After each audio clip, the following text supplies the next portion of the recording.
Em 1976, um livro de Richard Dawkins chamado O Gene Egoísta chegou propondo um jeito completamente novo de olhar para a evolução e para a própria vida. A ideia era tão forte, mas tão forte, que acabou mudando o rumo da biologia e, olha, continua fazendo barulho até hoje. Ok, vamos mergulhar nisso.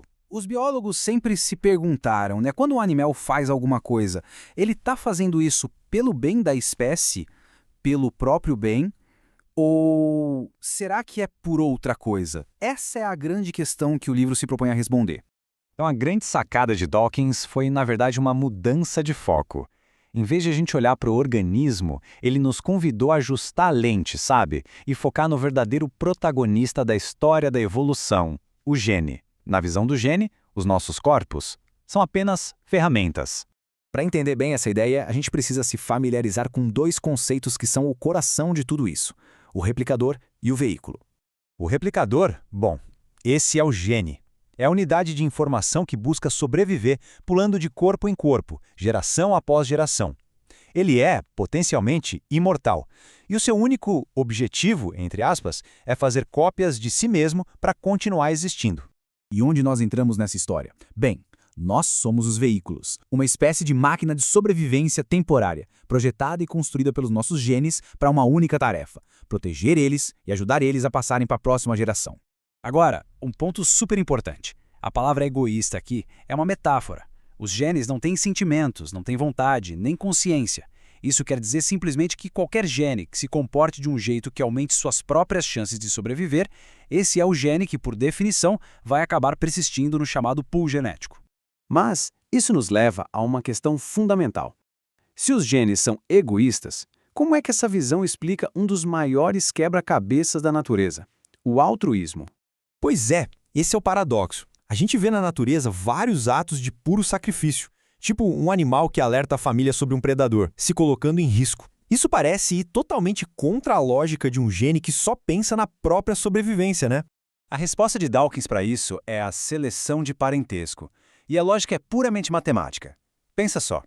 Um gene que programa o seu veículo para se sacrificar por parentes tem uma chance muito boa de salvar cópias de si mesmo que existem nesses outros corpos. Por exemplo, ao salvar 2 irmãos, o gene garante, estatisticamente, a sobrevivência de uma cópia completa de si mesmo. É um cálculo frio, sem dúvida, mas muito eficaz. Agora, o que é realmente fascinante é como Dawkins pegou essa ideia de um replicador e aplicou ela não só à biologia, mas também à cultura humana. Foi para isso que ele criou o termo meme. O meme seria a unidade de herança cultural. Pensa numa ideia, numa música, numa moda. Assim como os genes pulam de corpo em corpo, os memes pulam de cérebro em cérebro através da imitação, competindo por atenção para serem replicados.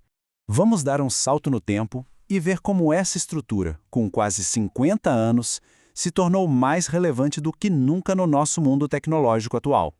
Essa visão focada no gene nos dá uma lente muito poderosa para entender algumas das tecnologias mais transformadoras de hoje em dia, desde a edição do nosso DNA até o jeito como as ideias se espalham online. Com tecnologias como a CRISPR, a gente não está mais só observando os replicadores em ação. Nós estamos ativamente hackeando o código, as próprias instruções que constroem nossas máquinas de sobrevivência. E claro, isso levanta questões éticas gigantescas. E o conceito de memes? Nossa, ele ilustra brilhantemente o nosso mundo digital. As plataformas de mídia social são verdadeiros ecossistemas, e os algoritmos funcionam como uma seleção natural para as ideias. Os memes que sobrevivem e se espalham não são necessariamente os mais verdadeiros, mas sim os mais contagiosos, aqueles que provocam uma reação emocional forte e incentivam o compartilhamento. Até a medicina está mudando.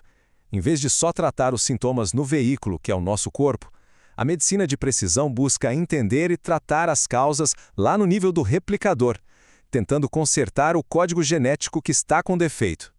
Uma crítica muito comum a essa visão é que ela parece meio deprimente, determinista. Dá a impressão de que somos reduzidos a simples robôs programados sem livre-arbítrio. Mas a conclusão, na verdade, é muito mais poderosa que isso. A resposta do próprio Dawkins é talvez a parte mais inspiradora. Ele argumenta que entender a nossa programação biológica é o primeiro passo e o mais essencial para a gente se libertar dela. Ao compreender as motivações dos nossos genes, ganhamos a capacidade única de escolher conscientemente desafiá-las. Então a questão que fica é, sendo a única espécie que entende seus próprios programadores egoístas, como vamos usar essa liberdade?